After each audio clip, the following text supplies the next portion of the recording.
everyone. Thank you for sticking around. I know there's many other sessions right now that are going on and exciting, so I appreciate y'all being here.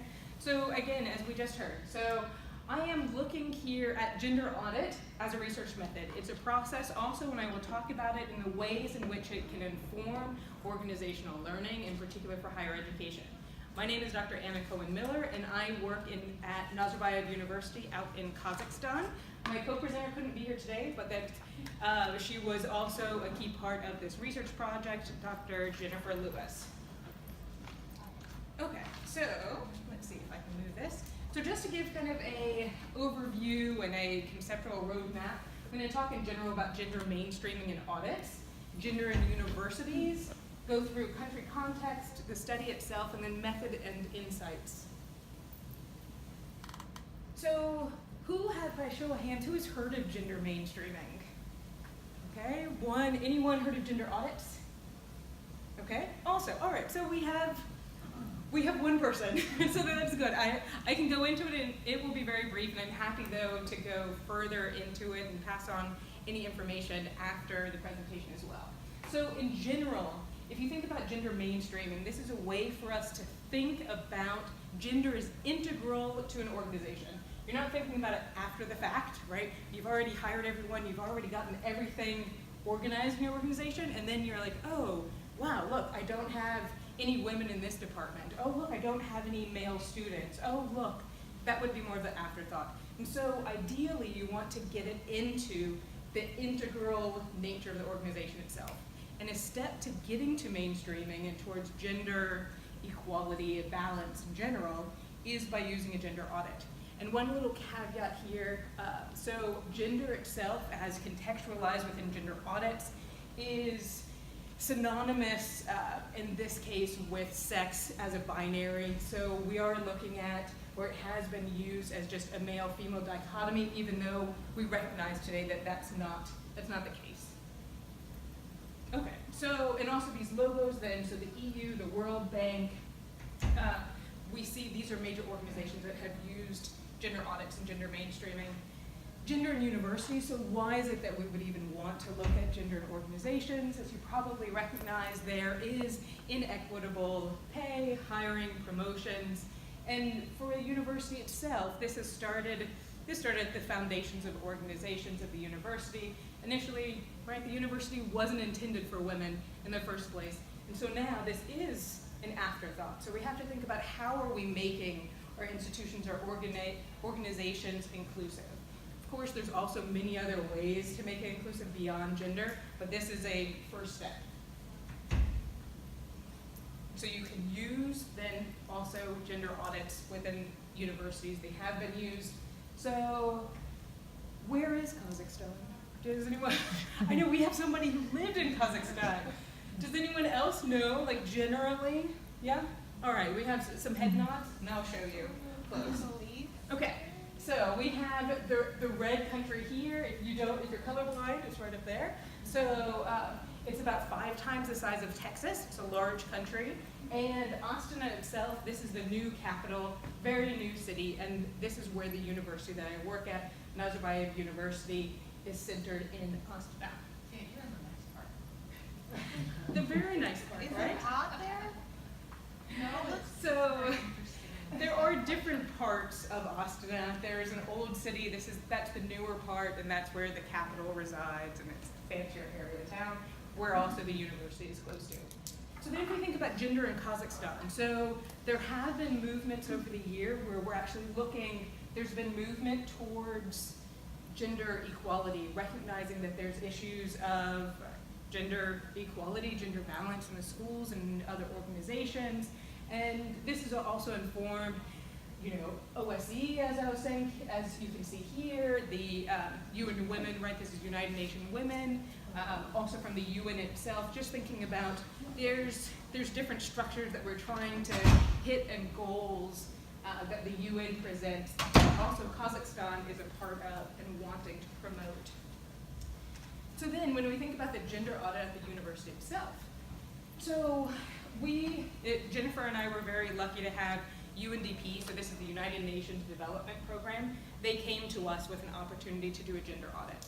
we had previously developed a connection with them as we have set up in the past the Consortium for Gender Scholars. So this was a way of the last few years, and we're continuing to grow it to help bring together research on gender in the region. And so they came to us, or to the consortium in general, to say, hey, we're going towards the end of the year, right? It's September, this is 2017. We have a bit of funding. Can you do a gender audit as an example for other organizations in Kazakhstan and then for the region, right? So here we have a limited amount of funding, limited amount of time. We were already teaching. And so then, right, the next step is, how do you make this manageable? How do you reach the funding goals of your funder? How can you actually show something at the end of your project? And so we focused then on one indicator. So this is a key term that's used in gender audits, but you're looking at what different indicators could you draw from. And so the indicator that we looked at, and I will talk about this further also, is formal curriculum. So, and one aspect with informal curriculum is syllabi. You could have informal curriculum, the way people talk, the way where people sit in a classroom. There's many other aspects also, which again, we can get into further. So we looked specifically, and we collected syllabi from across the university, from graduate and undergraduate. We purposefully sampled, and this was an example of some of our categorization, right? So with our graduate student researcher, we had these different data collection points, which I will mention next. So within these different data collection points, we're trying to understand, where is gender identified, if at all, right? So in the course overview, the title, the content, is there anything that suggests something about gender, right? So the idea of this gender audit, this is an inventory. You want to see what's out there. You're not trying to say, we're looking for something bad or we're looking for something good. We just want to know what's there. And so we want to know, is there anything in the university that talks about gender, right? Any courses, in any readings, so specifically, are there readings that talk about gender? And then, or also, who authored the readings? So this is what this image shows, right? So these were, across the syllabi, there were 2,680 required readings. There were also optional readings. But so with these readings, the vast majority, right, were authored by men. So almost 80%, which is better than it could be, right? Better than some people may have guessed. And I've talked to a few other people where they made an initial guess and they thought it was going to be even more. But we still, as you can see, it's not balanced. And so that just gives you an idea of what we could do next. We looked at the sex of the instructor, the teaching assistant, and if there was a non-discriminatory statement. And so that one was added because our university is very young. We don't yet have a stipulation that everyone needs to include this. And so that could provide, we thought, an idea of an insight to inclusivity. Okay, so from these data points then, so what you're trying to get to, so you have your inventory, you're trying to figure out what's going on, you have your gender audit. So what does it mean, right? What is it that we need to do? So as a very simple solution, right, or a simple resolution, you saw the readings, about 80% authored by men. So a short-term resolution would be to find female authors, right? It was a very direct resolution.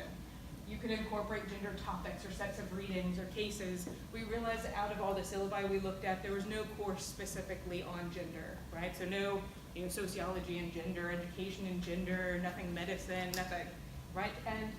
But that's not a short-term solution to create an entire course. Instead, we're saying, within these different topics, so if you have political science, you could have a case that looks at issues of gender. In medicine, you could have issues of gender, right? Whatever discipline you're in, there's issues that relate to gender.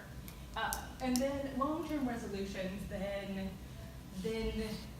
could be things like raising awareness. So these are a couple of examples from our project, from our study, which is under publication now. And so one thing worldwide that has been done to work towards greater gender balance and gender equity in hiring practices is by having implicit bias training. And so this is, interestingly, it's about raising awareness, which is also key to the gender audit itself.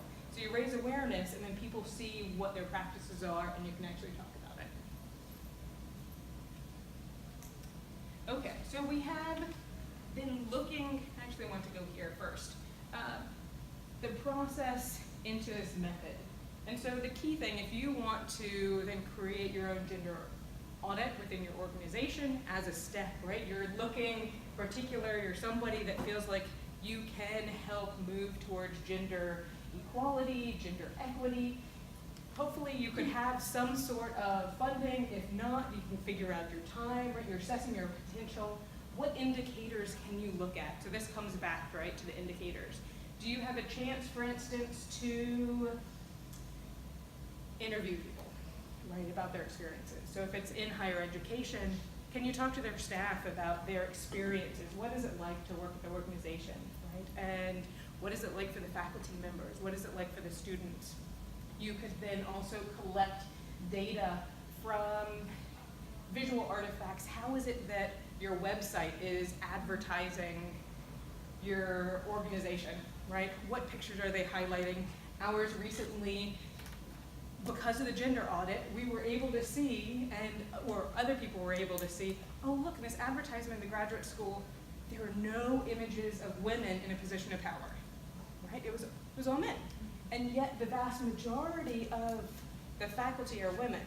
And I think for that case, when we talked about it, that was the effort, right? Like, oh, well, we need to show more men to make sure that we show men are in the faculty positions.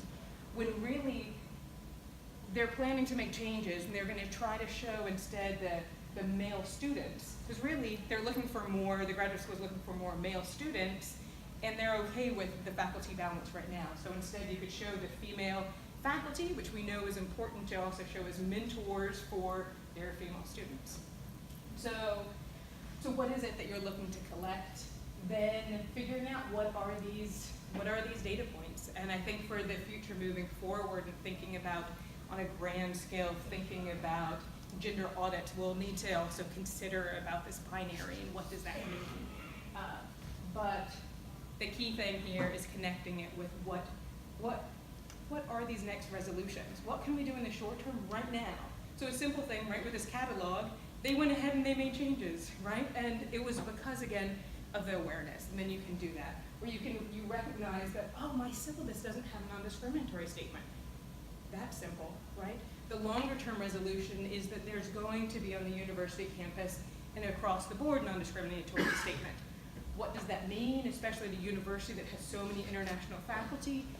That then is a further discussion about, well, are we understanding the non-discriminatory in the same way, or inclusive, or who's being included? But that's a longer term resolution. And then so the final part here is that, so if you're engaging in this gender audit, you're taking on the method, you're taking on the process, make sure that you're taking your bird's eye view. What is it that you really want out of this? And are you ready to find the results, right? And so you might see things you don't really like, right? But they're going to be out there. And so what is it that you're willing then to do to take those next steps? So then on a simple level, there's an interrelated nature of data, who's going to collect it. So we were able to collect the formal curriculum without feeling too entwined with the data, right? So we work there, we teach there, but there was a separation that we felt was okay.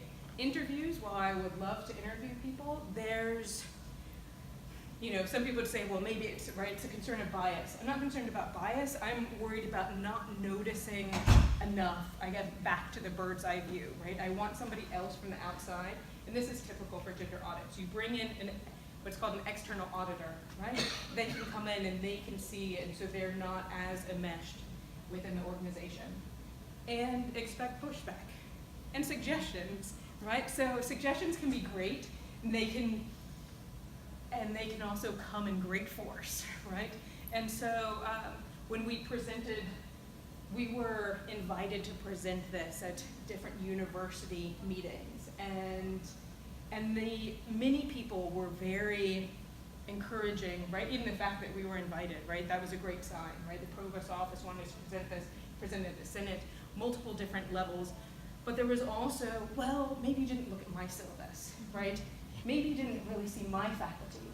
And so, you know, and the response is, well, let's look, right? So that's fine, let's go ahead and look. And even when there was with a moment of reflection, right? So this is a bit of, I think, some defensiveness, right? Because we don't want to feel like we're in a negative light. And that's also a key of the gender audit, right? That you're not coming in to say you're doing this right or wrong, but how can we move forward together in a way that feels good, that is gender equitable, that we can at least work to reach that point. And so it helped to have people take a chance to reflect on, you know, okay, well, tell me about your own syllabus. What are your readings like? And again, some of the pushback with that is, well, the newest readings are all by men, right? So, or what if the most contemporary stuff is by men? And a common response, and you can, in our article that's coming back, part of this is about having resources to be able to help find those other readings, for instance, right? So if you can have a community, there's a faculty member or a chair or a dean that says, I want to develop a course or a case, I need to find a case, I recognize that all of these images are only of men, can you help me locate this for my presentation? Then you could have a resource and it's not just on the one person to make the changes.